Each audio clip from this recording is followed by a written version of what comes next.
So when I'm looking for guests, I always look for interesting people to talk to. And I was offered a computer scientist, philosopher, lawyer, podcast host. But you know what I found out was most interesting? He's the kind of person who's going to be a client for MSPs and IT services customers. So let's get into Brian Beckcom's head and talk on this bonus episode of The Business of Tech.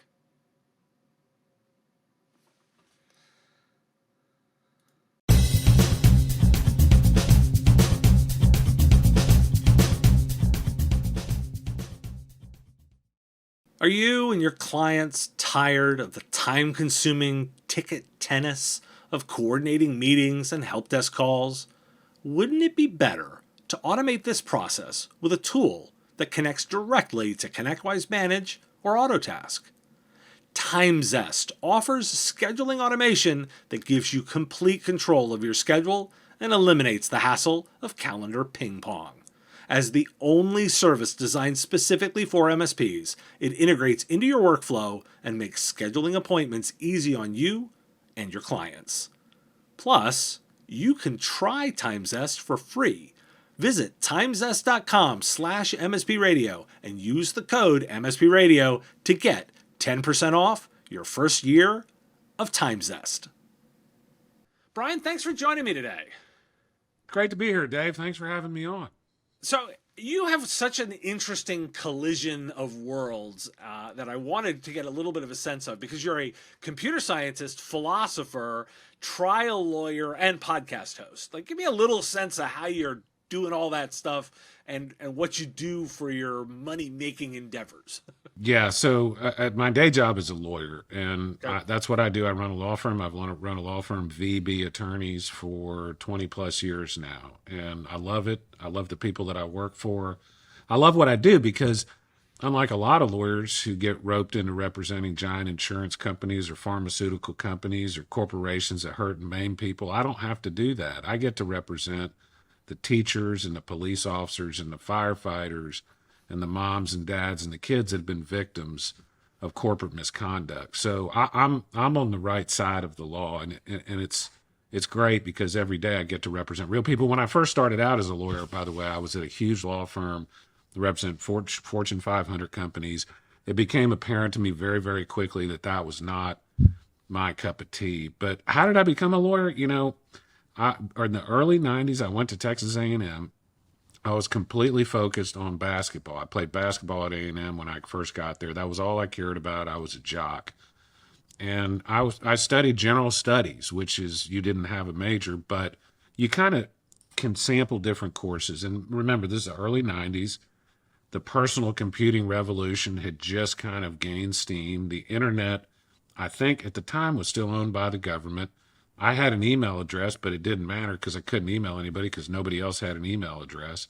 So this was like at the very beginning of kind of the second wave of computers. And so I was real interested in computers, took some computer classes. I was like, hey, I'll be a computer science major, not realizing all the math I had to take. And then as part of computer science curricula, you got to take a minor. Most people would do things like math or physics or electrical engineering.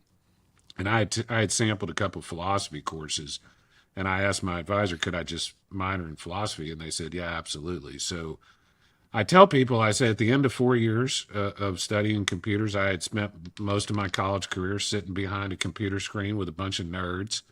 And I didn't want to spend my whole life sitting behind a computer screen with a bunch of nerds. So I went to law school. And 25 years later, what do? Sit behind a computer screen. So anyway, but it has been, I feel so fortunate because there was really no pre-planning to it. But like we were talking about right before we went on the air, obviously a computer science degree is very helpful nowadays. But the philosophy component is just as important, I think, because a lot of the questions that we're talking about from a technology standpoint aren't technology questions. They're ethical questions or moral questions. They're philosophical questions. So it's kind of a weird degree combination, but I'm really, really glad that that's what I studied.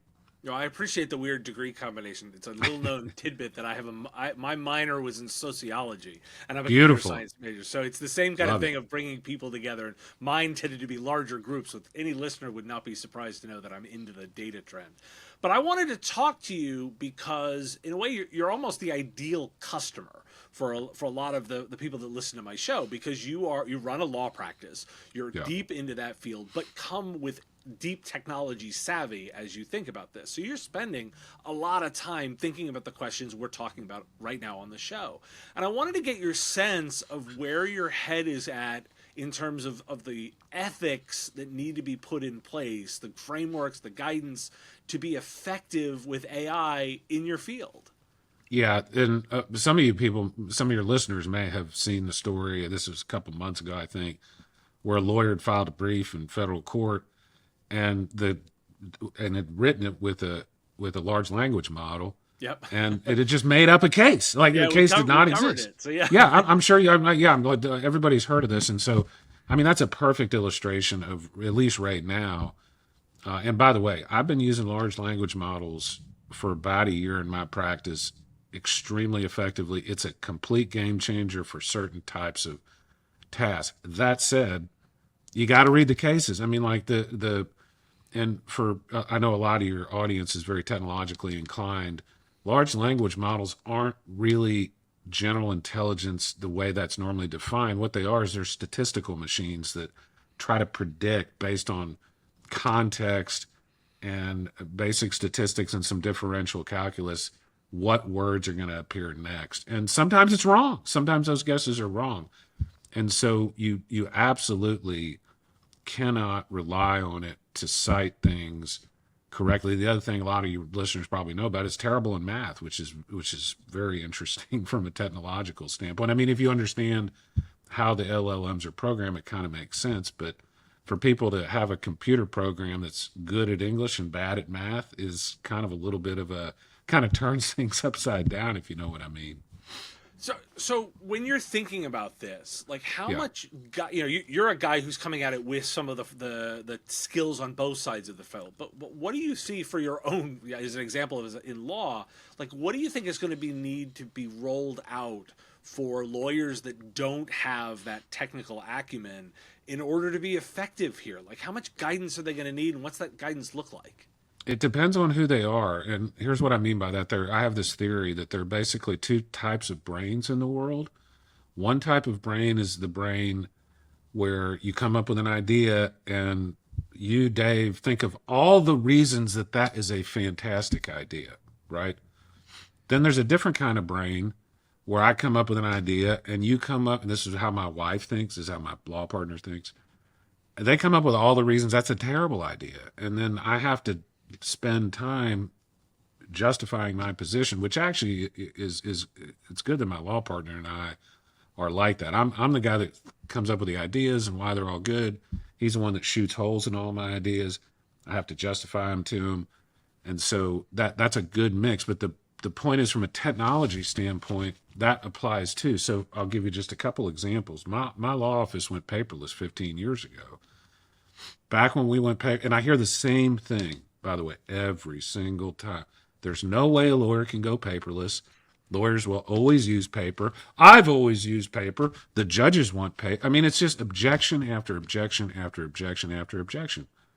But what ends up happening after a while is you realize all those objections are just kind of habits and patterns of thinking and doing, and there's really no underlying reason why you couldn't do something like that. We went to Slack to run our law firm 7 years ago. Got this. We can't do this. What about email? We've always emailed that kind of. It's the same thing every time. What about this? What about this? What about? I remember when I bought my first iPad and showed it to my partner. He goes, "This thing is a worthless piece of you know what."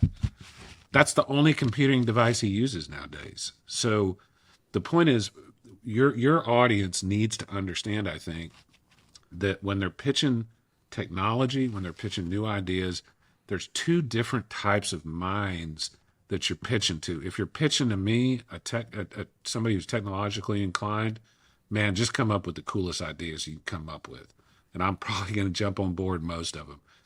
If you're pitching to somebody like my law partner or my wife, they're going to ask you a bunch of very challenging questions that you need to understand how to answer. What you're going to get, I can tell you, in the professional circles, lawyers, accountants, doctors, things like that, they're they're by habit a little conservative in the way they like to do things, doctors in particular. And so it's hard to push professional lawyers, doctors, accountants, people like that, investment bankers. It's hard to push them into new technology because they get these systems and they get comfortable with their systems. And so you've got to overcome all these legacy habits, and that can be difficult sometimes. But frankly, if you know what you're doing and you're doing a good job, you should be able to justify why you're doing what you're doing. For example, when I changed my firm to Slack, I said, how would everybody like to cut back 95% on how many emails we get internally? Well, that's something people really can get excited about, and that's exactly what happened. But the point is you're either going to be pitching to somebody like me, who's going to jump all over whatever great technology ideas you have, or you're going to be pitching to somebody like my partner. You better be prepared to explain why you're doing what you're doing. So what's the conversation you're having right now about the large language models and AI in your firm? Like what's that conversation look like? The conversation looks like this. The conversation is, so we've been using large language models for about a year in my team, not in the entire law firm, because what typically happens in my business, I think it's like this in a lot of businesses, is you'll start with a small group of people, we'll beta test the product, and then we'll teach the rest of the firm. We'll either jettison it, and by the way, I have plenty of crappy ideas, so some of my ideas need to be jettisoned. But if it's a good idea, if it works, then we go and teach everybody else. So what are we talking about at my firm right now? So what does a professional do? And I'm talking about any professional. When you really generalize it or abstract it, what they do is they process information, basically. That's my job, is to process information a certain way. Doctor processes different information. Well, these large language models are very, very good at processing certain types of information. So I'll give you a very specific example. As a lawyer, when I meet with a client or one of my staff meets with a client, we used to be sitting there with a legal pad taking notes as fast as we can, barely pay attention to what the person's saying. Now you stick your phone down, you record it, the AI transcribes it. The AI also transcribes a list of tasks. The AI suggests tasks. That is absolutely incredible. When I'll tell you another way I've used a large language model, which might be surprising to some people. So some people right now, I think, they think of these chat GPTs and large language models as like Google on steroids. So they do basically Google searches. And you need to be broader in your way of thinking about these LLMs, because while they can be great search engines, they can do way more. So here's a specific example. There was a particular issue that keeps coming up in case after case after case after case. It's an argument that the insurance companies make that basically in every case they blame whatever happened on my client. And I've been facing this for 20 years. Come up with a number of different arguments, a number of different ways to defeat this, but nothing that I really liked. And so I've had the Chat GPT, using a very long, detailed prompt, come up with arguments for me, and it is phenomenal how good they are. I mean, some of them are terrible, but some of them are phenomenal. And so I don't know if you want to call it creativity, but for generating ideas, for generating subject lines, for writing, for generating arguments and persuasive things. It's amazing. Now, again, it's not a search engine, so you don't want to go, please find 3 great closing arguments on this issue. That's not how you want to do it. What you want to do is you want to say, here's who I am, here's what I'm doing, here's what I would like you to do for me. I would like, and by the way, make it 5 bullet points. So this is called prompts, is what they call it. The better your prompt, typically the better your output's going to be. So, but again, there's also areas where the LLMs are terrible. So I can use an LLM to help with some research. And by the way, a lot of the legal research companies are obviously starting to incorporate AI into their product. but I still got to read every single case. I mean, it is not trustworthy enough in that area to rely on completely. So to me, this raises an interesting philosophical question, Dave. I've been thinking about this a lot. I don't know the answer, but I'd just like to throw it out there. We're going to maybe get to a point where, because of these LLMs, because of ChatGPT and stuff like this, people don't write very well. Like, their writing skills and their thinking skills are going to atrophy a little bit, right?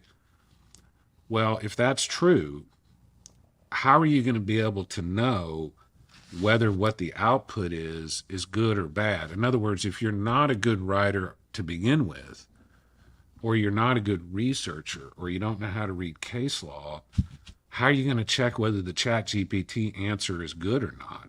And so that to me is an it's like the supervisory question. You can't supervise people in a job unless you know what their job is, right? And if chat GPT and the large language models impacts negatively our ability to write and think, who's going to supervise these machines? I think that's a big open question that people aren't really talking about right now. It's a super interesting one, and I think we'll be exploring that as we get practical with it. And I want to get a little practical here because I want to throw out a premise for you, and I Yeah. want you to react to it for me. Because analysts like me, guys that are looking at it who are deep in the technology and the implementation and the application of it, are saying, okay, I can look at a field like legal, and I can say I believe that the impact will be very much to take away a lot of tedium of portions of it that are very repetitious to it. I would think of like a paralegal and say, like, a lot of the creation of basic documents, yeah, that's going to get accelerated away and they're going to get freed up. How much of that, as somebody who lives in the world, how much do you think of that premise in the same way? I think about it exactly the same way. Exactly the same way. And, you know, there's this fear that a bunch of jobs are going to be lost as a result of AI. And I think that is absolutely true. And that is absolutely going to happen. As a matter of fact, I would predict that in the next however many years, I won't put a number on it, but it won't be that long, there will be no radiologist. I mean, there will be doctors who will supervise the AIs that read the radiology screens. But reading radiology films, AIs are already orders of magnitude better than a human being. It's the same thing, like you, and I think you put your nail on the head. It's kind of the rote work, the work that is not that fun, that doesn't take a lot of intelligence, but it's something that has to be done, and it's just kind of repetitive. We used to call it grunt work. That we want those jobs to go away. Like, those jobs are bad jobs. Like, we want people to have better jobs. We want to automate those kind of crappy jobs. And so what I think is going to happen, I'll give you a good example, a very, very practical example in my field. So as a trial lawyer, I take depositions. Depositions are recorded by court reporters that literally type they type in shorthand. And then there's a videographer that'll video the deposition. Don't go to court reporting school or videography school if you want to have a job in the next 10 years, because those jobs are going away. You don't have to have somebody physically typing shorthand on a computer anymore. There's actually companies now that have AI that'll transcribe the entire deposition, video the entire deposition, summarize it, put it into a nice format. So those are going away. But who I don't want this to sound the wrong way, but those aren't the best jobs to begin with. Like, there are better jobs you can do with that kind of training. And so it really is a balance between figuring out what are the what are the what are the tasks that the AI is best suited to, that I'm not better at, and that my staff's not better at, and let's offload all of that stuff to automation. That's kind of my attitude. So, sort of last big thought I wanted to ask you about here and we were talking about this a little bit before we started, that the idea that those who are necessarily building the technologists themselves that are creating the AIs, are probably not the best ones to answer some of the big questions.